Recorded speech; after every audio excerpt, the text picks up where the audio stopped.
Alors, le livre s'appelle Se blesser soi-même, une jeunesse autocontrôlée.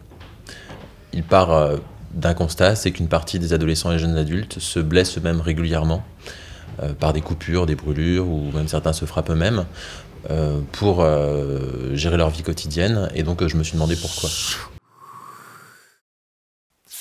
Ce livre, déjà est structuré en plusieurs chapitres et chaque chapitre traite d'une question spécifique. Par exemple, il y a un chapitre sur comment les personnes commencent à se blesser, un autre sur comment elles arrêtent, un autre sur, par exemple, la problématique des abus sexuels, un autre sur les différentes manières de se blesser et pourquoi certaines personnes, par exemple, se coupent et d'autres se brûlent.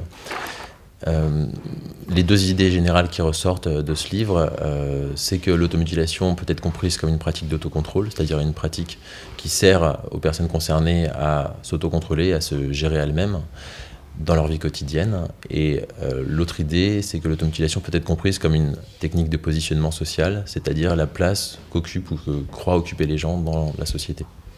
C'est donc un livre de sociologie sur l'automutilation. Et pour moi, ce que j'entends par la sociologie, c'est le fait que c'est l'approche en fait de cette conduite.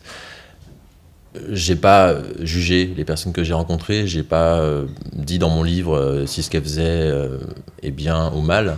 J'ai simplement cherché à comprendre dans quelle situation elles se trouvent.